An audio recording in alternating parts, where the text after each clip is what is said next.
აი, კულტურის აღორძინება გვჭირდება მართლა ნამდვილი ქართული და ფოლკლორის აღორძინებაც გვინდა.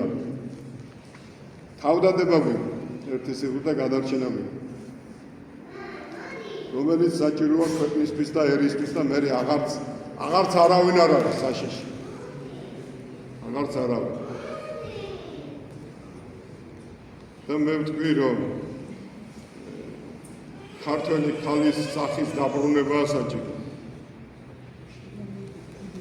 მაინც მიმაჩნია, რომ ქართველი ქალი არის ძალიან დიდი სახე ერისა. კომუნისტები თუ ებრძოდნენ ავისი პროპაგანდა, ებრძოდნენ სასულიერო წოდებას, თავადაზნაურობას, ჯერ თავადაზნაურობას, მერე სასულიერო წოდებას და ებრძოდნენ ქართველ ქალს. აი ამისი სახის დაკარგვა უნდა. და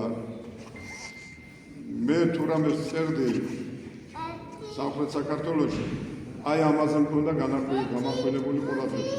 თავადაზნაურთა როლზე, სასულიერო წოდების როლზე და ქართველ ქალებზე ისტორიაში ყავს აი ვერხვად ქცეული კი არა, ლომად ქცეული ქართველი ქალები.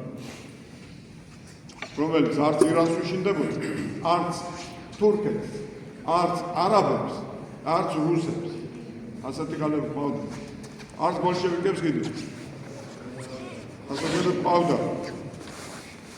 და უნდა იფიქროს ქართველმა ქალებმა თავის სახეზე და ხელოვნური სახეები უნდა მოიშოროს.